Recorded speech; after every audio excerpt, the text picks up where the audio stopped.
Hallo zusammen zu diesem kleinen Tutorial über das Hosten einer WordPress-Webseite in der Google Cloud. Das ist ein Cloud-Anfänger-Tutorial und es wird von Anfang an erklärt, wie ihr mit der Cloud starten könnt. Mein Name ist Florian Nill. Ich bin Lehrer, Trainer und Google Cloud Partner aus Österreich und ich helfe Ihnen gerne bei der Übersiedlung in die Cloud. Mehr über mich könnt ihr auf nil.digital erfahren. Es gibt viele Gründe, die für das Hosting in der Google Cloud sprechen. Auf den folgenden Folien werde ich dir stichwortartig einige Vorteile aufzeigen. Genauer werde ich jetzt nicht darauf eingehen, dazu gibt es dann später ein eigenes Video. Webanwendungen, die in der Google Cloud gehostet sind, sind hochskalierbar. Das heißt, sie passen sich sehr schnell und flexibel an Größenveränderungen an. Ebenso kannst du deine Seiten sehr kostengünstig in der Cloud hosten, da hier minutengenau abgerechnet wird. Die Google Cloud ist sehr leistungsstark. Es ist kein Problem, wenn 50.000 Leute gleichzeitig auf deiner Seite surfen oder wenn eBay 1 Milliarde Produkte dort hostet. Das ganze System ist sehr effizient und der riesige Vorteil von Google ist das weltweite Netzwerk und das private Glasfaserkabel, das weltumspannend die Cloud erst so richtig ermöglicht. Der letzte Punkt, den ich noch ansprechen will, ist die Sicherheit, denn hier ist Google Weltmeister. Als Google Cloud-Kunde genießt du eine enorme Sicherheit, auf die ja auch weltweit mehr als 1 Milliarde Kunden von Google vertrauen. Ich möchte euch in diesem Tutorial jetzt kurz zeigen, wie ihr mit der Google Cloud starten könnt. Zuallererst müsst ihr euch für die Google Cloud anmelden. Dazu könnt ihr euer normales Google-Konto verwenden und bekommt noch dazu ein $300 Startguthaben für das erste Jahr. Als nächsten Schritt installieren wir ein WordPress-Package, das unseren Webserver wie auch die virtuelle Maschine auch beinhaltet. Schlussendlich weisen wir unserem Projekt noch eine statische IP-Adresse zu, die wir im nächsten Schritt mit einer URL, sprich mit einer Webadresse verbinden könnten und somit würde unsere Seite dann auch weltweit erreichbar sein. Jetzt starten wir los mit dem ersten Punkt und zwar für die Google Cloud anmelden. Wenn du schon in deinem Google-Konto angemeldet bist, gehe auf die Startseite der Google Cloud, cloud.google.com und wähle hier jetzt kostenlos starten, um zur Anmeldeseite von Google Cloud zu gelangen. Hier musst du einige Sachen ausfüllen und die Nutzungsbedingungen akzeptieren, damit du die Google Cloud Plattform nutzen kannst. Google schenkt dir zusätzlich zum Start ein Guthaben von $300. Deswegen musst du auch eine Kreditkarte hinterlegen, aber keine Angst, wenn die $300 aufgebraucht sind, dann wird dir mit Sicherheit nichts abgebucht ohne deine Zustimmung. Welche Art von Konto willst du erstellen? In diesem Fall ein Konto für eine Privatperson. Wenn du deine Adresse und deine Kreditkarteninformationen ausgefüllt hast, klicke auf Jetzt mit dem kostenlosen Test starten und schon geht's los.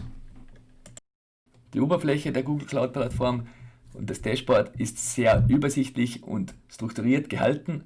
Es sieht alles sehr einfach aus, ist aber enorm mächtig im Hintergrund. Das zeichnet eigentlich alle Google-Produkte aus. Sie sind einerseits sehr intuitiv zu bedienen, andererseits aber sehr effektiv im Ergebnis. So ist es auch in der Google Cloud Plattform. Was wir brauchen, um unsere WordPress-Seite zu hosten, ist zuallererst eine virtuelle Maschine, sprich einen Webserver.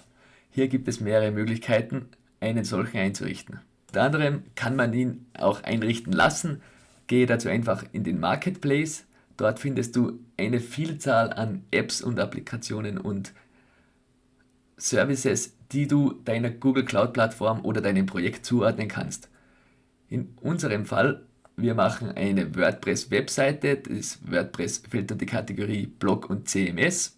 CMS steht für Content Management System, wobei WordPress das weltweit bekannteste bzw. auch am meisten genützte ist. Am besten du suchst einfach mal nach WordPress und dann bekommst du alle Ergebnisse dazu.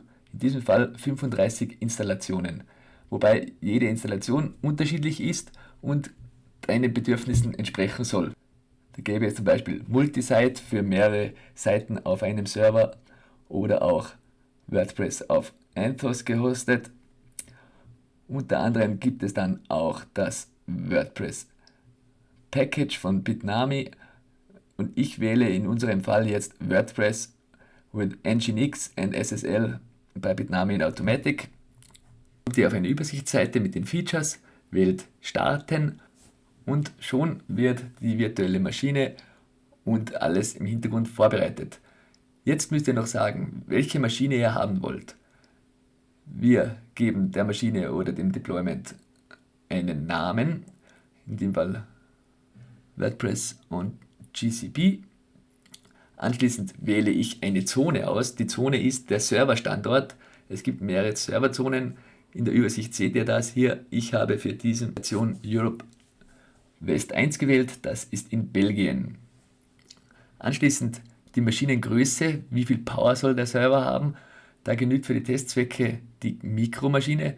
Und rechts daneben sehe ich auch schon die geschätzten monatlichen Kosten. Bei dieser Mikromaschine mit einem freigegebenen CPU würden sich die Kosten auf ungefähr $5 pro Monat belaufen. Ich kann auch einstellen, welche Disk ich haben will, SSD-Disk oder eine Standard Persistent Disk, und die Bootgröße für Testzwecke. Die Standard Persistent Disk und die 10 GB sind das Minimum der Startdisk. Die Firewall erlauben und auf Bereitstellen klicken. Jetzt wird der Server bereitgestellt, es wird WordPress installiert, es wird eine SQL-Datenbank erstellt und ich muss nur etwas warten und schon bin ich einsatzbereit. Rechts werden mir jetzt Informationen zum Server und meiner WordPress-Installation bereitgestellt. Ich sehe, ich habe jetzt eine temporäre IP und auch die Zugangsdaten für meine WordPress-Seite werden angezeigt.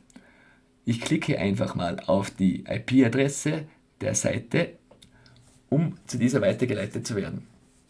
Da die IP temporär ist, bekommt man einen Weiterleitungshinweis. Klicke auf den Link nochmal und du siehst schon das berühmte Hello World der frischen WordPress-Installation. Will ich in das Backend von WordPress, hier habe ich alle Daten zur Verfügung gestellt bekommen. Entweder ich gehe über die IP-Adresse /wp-admin rein oder ich nehme den Link hier, den User und das Passwort kopiere ich mir rüber mit STRG C und STRG V und das würde ich empfehlen, dass ihr natürlich auch gleich ändert. Wie ihr seht, WordPress ist vollkommen installiert. Einige Plugins sind auch schon da. Wie ihr das auf Deutsch umstellt, könnt ihr woanders finden. Ich zeige euch jetzt noch, wie ihr eine fixe IP für eure Installation reserviert.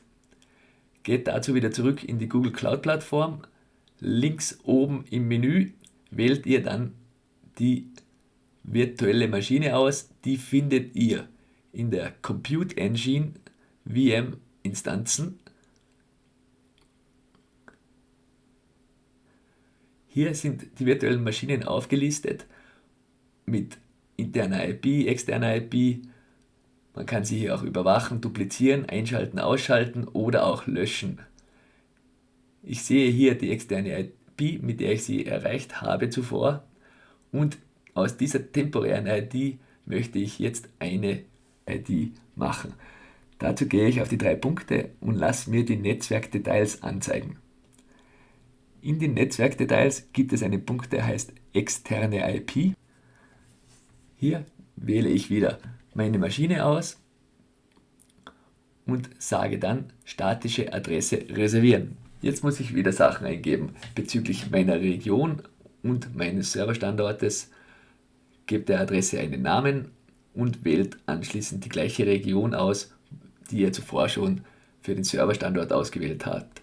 In unserem Fall ist das nochmal die Region Europe West 1. Ihr könnt aber nehmen, was ihr wollt.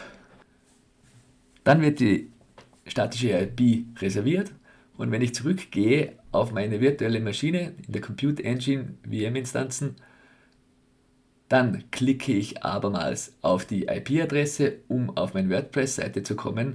Dann werde ich sehen, dass ich jetzt keinen Weiterleitungshinweis mehr bekomme, da die Adresse schon als statisch reserviert ist. Hier sehen wir nochmal die Webseite. Ich hoffe, das Tutorial hat dir gefallen. Wenn du mehr über die Google Cloud oder über Migration in die Cloud wissen willst, dann melde dich bei mir. Viel Spaß euch allen beim Ausprobieren und alles Gute, bis bald.